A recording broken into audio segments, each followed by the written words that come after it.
En fait, c'est un film où on est dans la tête de James Bond après une grosse cuite. Il rêve de tout ça jusqu'à ce qu'il se réveille lorsqu'il a fini de décuver. Ouais, mais c'est pas forcément mauvais. 13 mai 2020. Dans une période sur Terre où la réalité a dépassé la fiction, Benoît Blanc, détective blasé se faisant poutrer sur Among Us, commence fortement à s'ennuyer. Il veut une grosse affaire, quelque chose d'épineux. Et ça ne loupe pas du fait qu'il reçoit une invitation pour jouer à un Cluedo grandeur nature sur une île en Grèce, organisé par Miles Brown, avec 6 ou 7 invités, où un double malaise s'installe entre le retour d'une personne dont le groupe d'invités ne pensait pas qu'elle reviendrait, et du fait que l'invitation qu'a reçue Monsieur Blanc ne venait pas de Miles Brown, surtout pour participer à ce concept étrange dans un grand bâtiment avec à son sommet un géant oignon de verre. Bon les gars, question simple pour commencer, qu'avez-vous pensé de ce film ? C'est une blague ou quoi ? Comment ça ? De ce film ? Oui ? J'ai pas... Tu n'as pas aimé visiblement. Sur l'aspect scénario, j'ai l'impression que c'est James Bond qui rêve après s'être pris une cuite en se retirant des Bahamas et qu'il est en train de rêver de tout ça en fait. Ah oui. Voilà. Parce que c'est le seul personnage crédible en fait. Enfin, pour moi. C'est le personnage le plus écrit aussi, et le plus intéressant du film. Ouais. Ok, mon commentaire pour cette film-là, c'est film de Netflix, voilà. Aïe. Qualité Netflix, montage Netflix, le meilleure description de film. Pas quelque chose à voir au cinéma, mais sur Netflix ça passe. Et pourtant, c'est du Ryan Johnson, ça fait mal. Comprends pas, pourtant il a fait À couteau tiré, que j'ai très bien aimé. Ouais. Bon, il a décidé de garder le même acteur avec le même rôle. Mhm. Mais bon, pour que ça raconte... En fait, ce qui m'énerve, c'est pourquoi, Johnson, pourquoi tu as relancé le contexte de la pandémie Covid ? On n'avait pas besoin de ça. Ça m'a énervé, ça m'a déconnecté totalement. Et heureusement que c'était sur Netflix et que c'était pas au cinéma. Au moins, je n'ai pas déboursé 15 balles, je n'ai pas roulé 40 km, 80 aller-retour. Heureusement que c'était sur mon PC que j'ai vu ça. Parce que ça m'a énervé. J'ai l'impression que tu n'as pas trop aimé le film. C'est étrange. Je prends peut-être des risques en disant ça, mais... C'est le contexte. Les gars, le film n'était pas quand même tellement mauvais, hein. Il est pas tellement mauvais. Netflix a fait pire. Oui. Mais il est quand même raté. Je veux dire, quand tu compares le premier au deuxième, il y a eu une baisse de niveau phénoménale. Hein. Déjà, les références avec Among Us ou autre, c'est pas nécessaire du tout. Ah ouais, c'était horrible ça. J'ai fait vraiment cringe. Je sais pas, pour montrer que c'est un monde en folie, que les gens sont devenus zinzin durant le confinement, c'est bon, on n'a pas besoin de ça. On est censé passer à autre chose. Et pas... en fait, ce film est une voie de garage. Ça fait croire qu'on est là pour s'évader, alors que c'est l'inverse. Et les gens trouvent ça bien. Je ne comprends pas. C'est comme 3000 ans à t'attendre, voilà. Avec les masques, n'oubliez pas, voilà ce qui s'est passé dans la vraie vie, où tout le monde faisait croire qu'on était soudés, parce qu'on portait les masques, je me protège. Ça me saoule. Non, ça m'a déconnecté totalement du film. C'est vrai que ça fait un peu bizarre au début. Et c'est d'ailleurs pour ça, je pense, que très vite dans le scénario, ils se sont débrouillés pour qu'ils puissent enlever les masques. Parce qu'au final, ils les ont plus. Ça dure que le début du film, ils ont les masques et après ils les enlèvent. En fait, c'est vraiment comme si c'était un pont intermédiaire pour faire croire qu'ils vont enfin revenir à la vie d'avant. Mais attendez, mais vie d'avant de quoi ? Ah bon, on faisait un Cluedo parce qu'un mec milliardaire qui ressemble à Elon Musk, ultra friqué, a décidé de faire son propre meurtre ? Tout ça parce qu'il veut asseoir son autorité sur une énergie nouvelle ? Ah bon, c'était ça la vie d'avant en fait, voilà. En fait, on oublie les masques, on oublie le Covid, pour au final jouer à un Cluedo géant. Oui, bien sûr, c'est très très réaliste. Ou alors que ça montre que la fiction a été parasitée, ça m'a énervé. Bon, ça, je pense pas que ça ait de lien. Je sais. Parce que, bon, le parallèle entre les masques et le Cluedo, en soi, c'est vrai que le film le fait, mais je pense que c'est juste pour contextualiser, et l'objectif à la base devait être de faire en sorte que le spectateur se reconnaisse dans le film, dire ah oui, c'est vrai qu'il y avait le Covid et que ça arrive juste après. C'est un choix comme un autre, et je pense que des gens ont dû aimer d'ailleurs, mais bon. Aussi, ils ont utilisé ça comme l'excuse pour comment il a gagné beaucoup de thunes, pourquoi il est devenu riche. Indirectement, oui, pourquoi pas. Mais est-ce que c'était nécessaire d'écrire ça comme ça Non. Non. Clairement pas. Ça non, clairement pas. Je ne comprends pas. Niveau scénario, si on oublie tout cet aspect sur les masques, est-ce qu'il y a quand même des points positifs ? Parce que ce film n'est pas non plus le pire qui est sur la plateforme, je pense. Il y a quoi de bon dans ce film pour vous ? Pour moi, le rythme, par exemple, tu vois, c'était... Je m'enviais pas quand je regardais le film. Oui, c'est vrai. Le début, un peu... Juste vraiment le tout début. Ça, c'était un peu... J'aimais vraiment pas le montage qui était fait. C'était vraiment un montage bizarre, basique. Au début du film, Oui, au début du film. Quand ils ont fait les casse-têtes, là, les boîtes. ça j'ai pas compris. Ça arrive trop vite, je trouve. Moi, je trouve ça idiot. J'ai pas pigé. Surtout dans l'invitation, c'est marqué oui, je vous invite pour le meurtre que je vais faire. Ah bon? Qu'est-ce que c'est que ce film là? La vitesse m'a fait penser dans la publicité. Ah ouais? Tu vois, où ça fait passer, voilà, c'est des amis depuis longtemps, ils se connaissent directement, voilà, ils sont tous sur le portable en train de faire le casse-tête ensemble, tu vois, ouvrir la boîte ensemble. Ouais, c'est du déjà vu. Ouais, c'est déjà exactement. Et le mec musclé, enfin sur Twitch, enfin c'est caricaturé. Enfin, Le masculiniste. Ouais, le masculiniste. comment tu veux t'attacher à des personnes comme ça? Comment tu peux? Bah c'est tout l'intérêt du film, c'est de montrer que c'est des connards. Mais on a fait perdre du temps aux comédiens de doublage français sur un film comme ça? C'est Netflix, évidemment. L'excuse.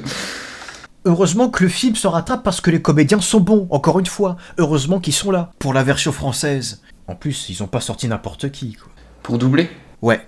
Mais je pouvais pas m'empêcher de tout le temps penser à James Bond, en fait, qui est dans un rêve sous trip. Voilà. Qui entre en vacances. Le plan où il monte devant la piscine, ça me donnait cette impression. En train de rêver, en attendant qu'il finisse de décuver avant qu'il se réveille, dans la piscine, en train de boire un coup. Voilà. C'est une manière de voir les choses. Hein. Ouais, c'est étrange. Mais c'est vrai que bon, Daniel Craig, au début, ça fait bizarre, c'est vrai, mais en même temps, quand on l'a vu dans ce rôle-là, de Benoît Blanc dans À couteau-1, donc dans le premier film, je trouve qu'on s'y habitue. C'est pas ça qui m'a le plus marqué dans le deuxième. Dans le deuxième, c'est plus l'aspect où ça va très vite. Au début, déjà, les boîtes, on comprend pas forcément, c'est très tiré par les cheveux. Par exemple, on voit un exemple très con dans le film, c'est que il y a, vous savez, les chiens de Boston Dynamics qui portent les bagages à un moment. Ouais. Oh là, j'ai horreur de ça. Donc il y a ça, mais en même temps, s'ils appellent la police pour qu'ils viennent les chercher, ils peuvent pas venir en bateau, et je me suis posé donc la question suivante, ils n'ont pas d'hélicoptère donc. Donc pour un cas d'urgence, vous êtes en train de me dire qu'ils peuvent pas voler, ça n'existe pas dans ce monde parallèle. Donc t'as l'île d'un milliardaire, mais la police ne peut pas venir parce que, non, c'est marée haute. C'est quand même très fort. Et c'est déjà bizarre que le millionnaire, il n'a pas un hélico lui-même. Mais bien sûr, non mais c'est pour ça qu'il y a quand même des incohérences notoires où ça n'a pas de cohérence, c'est pas ce que ça fout là. Bah, par exemple, Hélène. Ils se connaissaient depuis des années. Mhm. Edward Norton, là, il pouvait savoir, là, si Cassandra avait une sœur depuis tout ce temps. Bah, comment ça se fait qu'il n'a pas tué les deux sœurs en même temps? C'est pas très malin. Non, mais l'autre sœur était en l'autre bout de l'Amérique et ils ont pas parlé beaucoup, c'est pour ça. Ouais, ça, c'est étrange, quoi. C'est pas raisonnable de tuer les deux en même temps, tu vois. Parce que si un milliardaire veut assurer ses arrières, il ne faut rien négliger. Mais bon, vu que Bon, après, Daniel c'est Craig quand a même dit mis en que avant c'était dans le un film que idiot, c'est un idiot. voilà. Oui, voilà, c'est censé être un idiot. Ouais. Sinon, très belle voiture Porsche 918. Bon, heureusement qu'on voit que c'est de la 3D quand la voiture a été cassée, mais de toute façon, je savais bien que tôt ou tard, qu'il se passerait quelque chose sur cette hypercar, et heureusement que c'était en 3D quand la voiture s'est crashée. Faut pas faire n'importe quoi non plus. Très belle voiture. Ils sont pas assez de budget pour dessiner en vrai, c'est pour ça. Sinon, un truc que j'aimais bien aussi, c'était quand on a vu la première partie du film. Tu vois, on a vu ça comme si nous, on faisait partie. On ne connaissait pas ce qui se passe derrière. Ah bon? Tu vois, c'était comme si... Ah, tu veux dire Comme nous, on était aussi un invité. Ouais. Qu'on a vécu tout ça. Et après, qu'on a revu ce qui est passé avant les boîtes, la préparation et tout. Et ça, c'était intéressant qu'on voit ça en deux visions comme ça. T'as compris ce qui se passait? Parce qu'au début du film, moi j'étais complètement perdu. J'ai pas compris l'intérêt des boîtes. Au début, je pensais que c'était envoyé à que à des détectives, mais en fait, non, pas du tout. Non. C'est juste envoyé à ses potes. Ouais, c'était écrit que c'était des potes. Oui, mais c'était pas très clair. Au début du film, ça paraît bizarre. Moi, j'ai regardé ça en VO et au début, j'ai compris immédiatement que voilà, ils s'en sont appelés parce qu'ils savaient aussi qu'ils ont aussi en boîte. Alors, ça se remarquait directement que voilà, c'est des potes, que c'est un événement qui se produise. Déjà, entre le dialogue, on débute, tu comprends que c'est un événement. Ils le disent. Non, un événement, oui. Mais Ils le disent que ça, ils font souvent ça, les week-ends de ce style. Je crois que c'était tous les ans, ouais. oui, mais le truc, d'accord. Mais le truc, c'est que le lien, il est pas forcément évident. Parce que moi, au début, je pensais que c'était des potes détectives. Ça n'avait aucun sens que Benoît Blanc soit là. Enfin, Ouais. le début n'est pas très clair. Donc lui, il n'était pas là, c'était le principe que c'était pas évident. Parce que là, il n'y avait pas de sens. Pourquoi il était là? C'était ça le mystère aussi, hein. Non, je pense que c'était l'intrigue pour que Benoît Blanc se motive parce qu'il avait envie de danger. C'est tout ce que je vois, moi. Tout le monde est surpris qu'il était là. C'était ça. Non, c'était surtout Hélène, alias Cassandra, que le groupe était surpris. Mais même pour lui, avant qu'ils sont montés sur le bateau, il y a une autre meuf qui a dit ouais, ça n'arrive pas souvent, c'est rare qu'il invite quelqu'un d'autre pour son événement là. Ouais. C'était déjà insinué. Et aussi qu'il n'a pas eu de relation avec les autres. Que les autres, ils ont fait la boîte ensemble. On appelle, et après, lui, il était juste comme ça. Bah après, que pensez-vous de la notion d'immortalité représentée par Mona Lisa que Elon Musk, enfin Edward Norton, a décidé d'acheter? Pourquoi ce délire-là de la Joconde? Surtout une œuvre française d'ailleurs. Parce que c'est censé être un symbole de la réussite, c'est expliqué dans le film. C'est que tout a commencé à partir du moment où le milliardaire Miles a vu la Joconde. Après, je sais pas pourquoi ce tableau précisément, mais bon, c'est une œuvre d'art mondialement connue. Je pense pas qu'ils soient allés chercher le symbole plus loin que là. Ils ont juste pris un symbole qui est facile, que tout le monde va connaître. Voilà, certainement. Ouais. Je l'avais pris en photo il y a 12 ans sur ma DSi. La Joconde. Une autre époque. C'est du copyright, ça. Tu peux te faire bannir.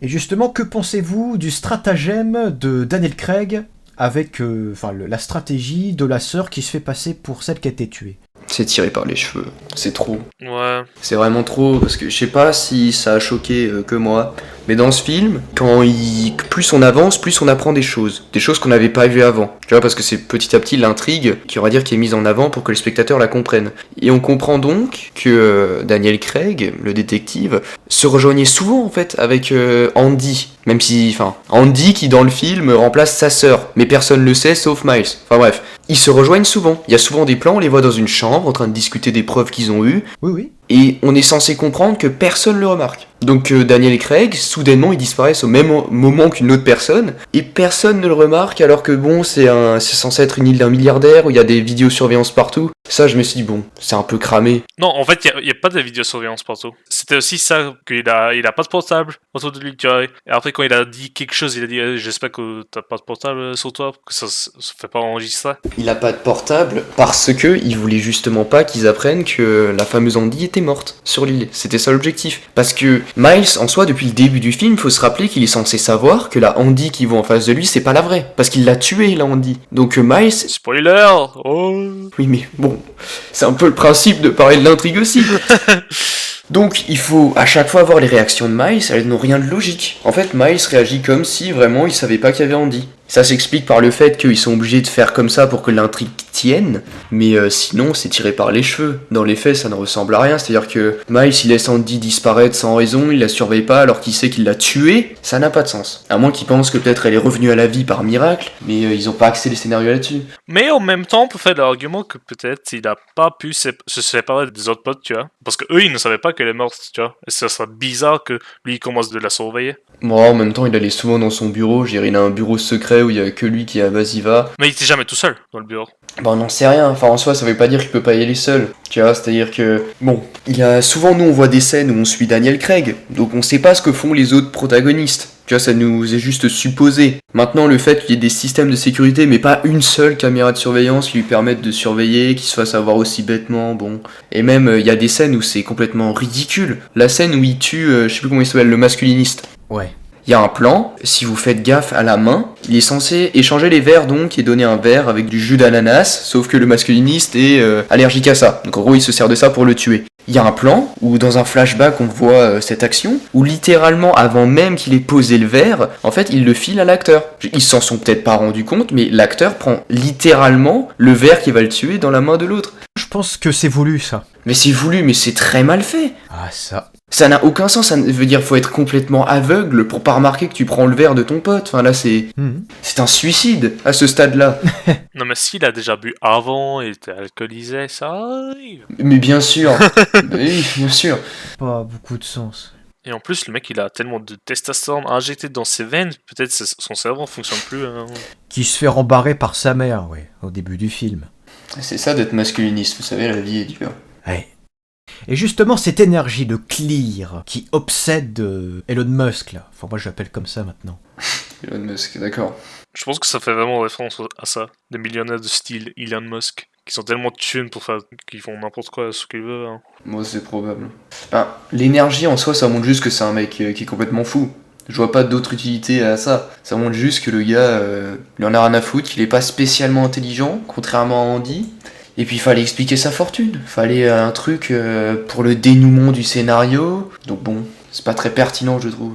Et cette obsession de cet oignon de verre, ces monologues qu'il y a eu quand il parlait de points d'infraction, d'emboutissement, et puis James Bond qui analyse ses phrases, ses fautes de phrases, de pourquoi l'oignon de verre. Bon, c'est un peu méta. On aurait dit un délire à la Death Stranding. Un morceau allégorique de Death Stranding qui a atterri sur cette île en Grèce, quoi. Je sais pas quoi dire sur ce film. Il y a rien de vraiment incroyable dans le film. Tu veux dire quoi? C'est vrai. Non, parce que ok, il y a une intrigue, on retrouve un peu l'esprit d'À couteau tiré, ce qui est sympathique, mais bon, parfois c'est un peu ridicule, où ils s'espionnent mutuellement, on voit des flashbacks, et nous on est censé croire que c'est crédible. C'est-à-dire qu'il y a quand même une scène où il y a 3 personnes qui sont censées s'observer mutuellement sans le voir. Enfin, faut être complètement con. C'est-à-dire qu'on est au même stade d'aveuglement que les soldats dans Avatar. C'est ridicule. Mais en vrai, il y a certaines répliques que dit Daniel quand il dit que non, c'est totalement débile. Oui, bon, ça fait du bien. Ouais. Ouais, c'était juste vrai, voilà. Oui, c'est vrai, c'est ça, c'est complètement con. C'est un morceau de Scary Movie, quoi. Enfin, je sais pas, c'est un patchwork. Attendez, mais les gars, vous avez déjà prévu tout ça ou pas? Tout ce qui allait se passer. Ouais. Mais c'est fait exprès pour que ce soit pas possible. Dans tous les à couteau tiré, c'est impossible de deviner avant. Parce qu'ils se permettent de faire des trucs grossiers pour pas que tu puisses deviner. Tu vois, du style, ah bah non, en fait, il avait une sœur. Sauf que nous, on sait pas qu'elle a une sœur. Donc si t'as pas tous les éléments, c'est impossible de résoudre l'enquête avant le détective. C'est ça l'idée. Non, mais tu sais que pour le dernier film, c'était possible à cause d'un contrat avec Apple. Par exemple, tu vois, les tueurs n'ont pas le droit d'avoir des portables Apple dans la série. Quoi? Dans le dernier truc, il y avait que 2 personnages qui n'ont pas eu un Apple. J'ai rien compris. Un portable Apple, tu vois. Un iPhone. Ouais, quoi? Le tueur dans ton série ou ton film n'a pas le droit d'utiliser un iPhone. Ah, mais c'est un contrat qui doit concerner certaines sociétés de production. Oui, c'est ça. Et dans le dernier film, tu peux remarquer qu'il y a que 2 qui n'ont pas un iPhone. Et c'est comme ça que tu peux deviner aussi. Oui, donc c'est des preuves de sous le tapis. Genre vraiment des preuves qui n'en sont pas assez. Ah bah non, mais en fait, il faut sortir du film et regardez... Mais le fait qu'il y ait le contexte Covid, ça m'a sorti du film. C'est pour ça que j'ai pas pris ça au sérieux. Il y a un détail aussi avec les masques qui était intéressant, que chaque personnage avec ses personnalités, ils ont choisi des masques particuliers. Comme le James Bond avec son masque classe, tu vois, l'autre c'est le scientifique avec un vrai masque qui fonctionne très bien, et le politicien avec un masque mal mis, tu vois, qui fait des références. J'aurais préféré avec 0 masque. Voilà. On voit le visage des acteurs. Bah, on a vu les visages des acteurs, voilà, c'était... Heureusement que ça n'a pas duré longtemps. Ils ont ajouté Covid comme une partie du scénario, voilà, c'est tout. Oh, mais ça m'a... Enfin, je savais que de toute façon, que ça allait être instauré dans la culture, mais enfin bref. Tout fout le camp, ça me saoule. On n'a pas besoin de ça, c'est bon, quoi. Bah, s'ils ont utilisé Among Us, les robots de Boston Dynamics, voilà, tout ça, Covid, ça fait partie, c'est la même période. Among Us et Boston Dynamics, c'est pas le souci. Bon, c'est déjà un problème, hein. Boston Dynamics, ça n'avait rien à faire là. Non, mais c'était le principe qu'il y a déjà des gens très riches qui achètent ces robots pour faire des trucs comme ça. C'était ça leur rêve. Qui savent pas quoi en faire, oui. Ouais, j'ai acheté un robot là, il fait porter mes valises, trop classe. Enfin, j'ai pas le sentiment d'avoir appris, malgré Daniel Craig, et surtout Edward Norton, où je l'ai apprécié dans La 25e heure. Film qui est sorti en 2002, dans un contexte que j'adore particulièrement, sur New York, de Spike Lee. Je sais pas si vous l'avez vu ce film, La 25e heure. Nope. Non, je crois pas. Un très grand film sur le non-dit. Sur le non-dit. Ouais, par rapport au contexte réel en plus. Sur l'éléphant dans la pièce qu'était World Trade Center, entre autres. Un truc qui m'a particulièrement marqué dans le film, c'est peut-être qu'ils sont en train d'essorer le personnage de Benoît Blanc. Dans le sens où il est censé être un détective tout à fait brillant. Mais c'est trop mis en avant. Par exemple, dans le film, il est censé avoir découvert l'histoire de faux meurtres organisés par Miles en quelques secondes. Oui. Vous voyez, depuis qu'il est arrivé sur l'île, il est censé avoir tout découvert. Quand j'ai vu ça, je dis mais n'abusez pas. Arrêtez, parce que ça devient vraiment le mec a des dons, il voit tout. C'est pas possible. Tu vois, surtout qu'il parle de choses que nous, en tant que spectateurs, on n'a pas vu. Il parle des haies en forme de P ou des choses comme ça. Ce n'est jamais mis en avant, je veux dire. Il n'y a même pas de suspense. On sait pas que l'énigme a déjà commencé, mais lui, il le sait. Ouais. Du coup, tu vois juste un personnage qui te raconte des trucs que t'as jamais vus, tout ça pour comprendre que c'est un génie.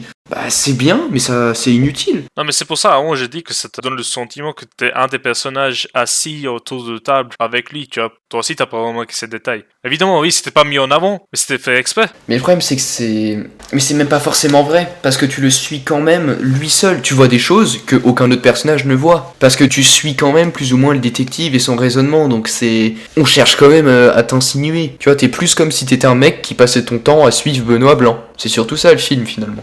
Oui, oui. Mais au début, on n'a pas vu tout ce qu'il a fait. Bah je sais pas. On a vraiment vu des choses du même style que les autres personnages. Quel style? Bah, le contenu, la quantité des choses de James Bond, là, tout ce qu'il a fait sur scène. On a plus ou moins vu tout ce que les autres personnages ont vu, mais séparément. Ah oui, dans les détails qu'il cerne. Oui. Que pensez-vous du décor du rez-de-chaussée? Quoi? Le décor du rez-de-chaussée? Oui, enfin de la scène principale, avant que tout le cristal soit brisé. J'ai pas tout compris, personnellement. Par exemple, le fait qu'il y ait du cristal partout, là. Au début, je pensais que c'était le fameux matériau qui lui rend populaire pour faire du carburant. Oui, c'est vrai. Au début, je pensais que c'était ça. Après, j'ai pas suivi parce que c'est très laid, mais je pense qu'ils l'ont fait exprès pour mettre en avant le fait que c'est un milliardaire et qu'ils ont des caprices un peu étranges. Voilà, à part ça. Et la légitimité du système du fax? Bah, dans le film, j'ai pas trop compris. Je pense que c'est parce qu'il voulait pas être sur son téléphone. Comme l'idée à la base dans le film, c'est que personne n'ait de téléphone. Il a interdit à ses hôtes d'avoir un téléphone. Du coup, il devait peut-être trouver le moyen de communiquer autrement. Ou ils en ont pas vraiment parlé. Hein. Déjà, depuis le début, il a utilisé le fax pour contacter le mec scientifique. Bah, il dit, la seule explication qu'il y a, qu'il dit que c'est vachement pratique parce que c'est imprimé. C'est tout. Au-delà de ça, y a rien d'autre. Non, est-ce que, justement, les téléphones étaient interdits pour pas qu'ils soient au courant que Andy était morte? Oui, c'est ça. Non, ils le disent. Ça, c'est dit. Non mais ce film c'est le vide, hein. Y a pas grand chose à dire, c'est-à-dire que y a une intrigue où au final, bon, ils finissent par avoir un retournement de situation à la fin où on croit que tout est perdu, il arrive à brûler la preuve alors que c'était extrêmement prévisible qu'il allait réussir à détruire la preuve, mais bon, aucun des protagonistes ne l'a vu venir, et au final, tout le monde se rebelle contre le méchant Miles, contre la poule aux œufs d'or, tout était attendu. C'est surtout ça, c'est que pour un film qui est censé avoir une intrigue où tu t'attends à rien, bah tu t'attends à tout en fait, c'est ça le problème. Les gars, écoutez bien. Oh merde. Film Netflix, pour Netflix, assez bien pour Netflix. Ouais, pour Netflix, bien sûr, mais c'est génial pour Netflix. Voilà. C'est du haut niveau, là. Voilà, c'est ça la conclusion. Bah là, Daniel, au lieu de lui filer l'Aston Martin Vantage, on lui a passé l'Aston Martin Signette, qui est une Toyota IQ citadine recarrossée, quoi. Certainement, certainement. Ça fait tout drôle. Mais cette réserve de clear, à part un tout petit morceau, où est-ce qu'elle était, cette réserve? Mais rien n'est dit. Bah Faut ouais. pas creuser trop profond parce que très vite tu te heurtes aux limites du film. Arrêtez les gars, les scénaristes de Netflix n'ont pas prévu ça. J'avoue, il faut pas non plus se moquer des scénaristes, ils font de leur mieux. Il faut de leur mieux, il faut respecter ça. En faisant un quota ou un agenda politique, peut-être. Les scénaristes de Netflix, c'est des SDF, tu vois, qu'ils ont trouvé sur la rue pour ne pas payer de vrais scénaristes. Ben, j'ai surtout l'impression qu'ils sont tout le temps obligés de foutre de l'idéologie dedans. Dans ce film, comme dans le 1, ils étaient obligés de caricaturer des gens, je sais pas, de droite ou d'extrême droite, où tu vois un garçon qui est censé être un nazi. Oh. Les autres, ils sont contre l'immigration, du coup, c'est des connards. Dans le 2, je sais pas, Benoît Blanc, il est censé être homosexuel ou pas? Je sais pas. Parce que il a un mari, ou je sais pas ce que c'est. Ouais, je sais pas, peut-être. Ensuite, il est censé avoir un masculiniste, le cliché, parce que du coup, le masculinisme, c'est censé être la haine des femmes, de gros beaufs, là, qui est sur YouTube, ultra musclé, qui se veut ultra viril. Bon, j'ai pas forcément compris l'intérêt de mettre ça dans le film. Ça décrédibilise juste la chose. Pareil pour Among Us, pareil pour le Covid, c'est... bon, d'accord. Surtout le Covid. Non mais dans cette film-là, le masculiniste est quand même montré comme un mec sympa qui aime sa mère, tu vois. C'est surtout montré comme un gars qui dit des choses sur les réseaux sociaux qui pense pas en vrai. Un gros niais. Ou du moins qui respecte quand même pas les femmes. Enfin, il respecte pas sa propre femme, hein, à la base, hein, sa petite amie. Qu'il envoie quand même aller coucher, rappelons-le, avec Miles pour avoir sa chaîne YouTube mise en avant. Donc bon, voilà. On apprend pas grand chose, quoi. Est-ce que ça suffit avec 30 minutes de podcast? Donc c'est un film qui n'est pas recherché parce qu'il est sur Netflix, justement. C'est pas mauvais, mais c'est pas agréable, tu vois, c'est pas quelque chose à regarder au cinéma. En fait, c'est un film où on est dans la tête de James Bond après une grosse cuite. Il rêve de tout ça jusqu'à ce qu'il se réveille lorsqu'il a fini de décuver. Ouais, mais c'est pas forcément mauvais, tu vois. Moi, je suis prêt de regarder quelque chose comme ça sur Netflix, mais pas au cinéma. C'est James Bond drogué ou James Bond complètement ivre, mais bon, notre détective, toujours aussi pertinent, parce que c'est le seul personnage un peu intéressant, parfois il y a des intrigues où c'est bien vu, où tu t'y attendais pas, mais généralement ça va un peu trop loin. C'est un film qui va trop loin et qui ne sait pas où il va. C'est-à-dire, le film avance, voilà. C'est-à-dire que vous perdez effectivement 2 heures de votre vie pour aller quelque part, mais on ne sait pas où. C'est un peu dommage que les autres personnages n'ont pas beaucoup participé dans l'ordre de film. Ça aussi, c'est ce que je viens de remarquer maintenant. Les autres n'ont rien foutu, tu vois. À part James Bond, toute l'histoire était avancée pas. Honnêtement, c'était juste lui. Ouais, c'est lui qui a avancé toute l'histoire. Mais après, Daniel Craig, il n'a pas forcément joué le rôle de James Bond. Je me souviens, il avait joué, je sais pas, un prisonnier un peu starbé dans un téléfilm. Ah oui, c'est ça, Logan Lucky, 2017. Dû s'infiltrer en dessous d'un circuit de NASCAR. Mais tu vois que Daniel Craig est un très bon acteur. Il peut faire un rôle aux antipodes du James Bond. Oui, oui. En fait, faut mettre entre deux extrémités James Bond et Logan Lucky. En fait, il y a 20% de Logan Lucky et 80% de James Bond. Je dirais à peu près. Mais pour autant, il n'a pas le rôle d'un prisonnier. Enfin, prisonnier de la stupidité des gens qui étaient autour de lui sur cette foutue île grecque. Bref. Attends, il y a un troisième film de Knives Out qui va sortir. Apparemment. Ouais. Et même un quatrième, il me semble. Alors peut-être que je confonds, je sais plus. Ah bah il chôme pas Ryan Johnson. C'est de divertissement sympa, voilà. Un peu comme Bullet Train, quoi. Si ça te convient. Ouais, tu vois, si tu mets Bullet Train sur Netflix, un soir, t'as rien à foutre, tu vois. Tu prends du popcorn, tu te installes sur le canapé, et voilà. Mais au final, j'ai rien appris parce que j'ai regardé une première fois il y a 5-6 jours, et entre-temps, j'ai regardé la série The Crown sur la monarchie britannique. Mais c'est pas le même niveau, rien à voir. Oui, voilà. C'est même pas le même registre. C'est ça. Enfin, je vais totalement oublier ce film-là par rapport à The Crown, en comparaison. Ouais, mais ce film-là, c'est comme regarder une vidéo YouTube. Ouais, ou une version parodique de Daniel Craig qui fait un James Bond bourré, quoi. Enfin, pas forcément bourré, mais dans un univers à la Scary Movie. Bon, si ça convient à certaines personnes, bon. Ok, au niveau conclusion, on fait quoi? Eh bien, la conclusion, c'est... je vais vous trouver une énigme. Retrouvez Daniel Craig avant qu'il soit réveillé, après qu'il ait fini sa décuve. Voilà, pour le sortir de cet univers dont il a fini cette enquête.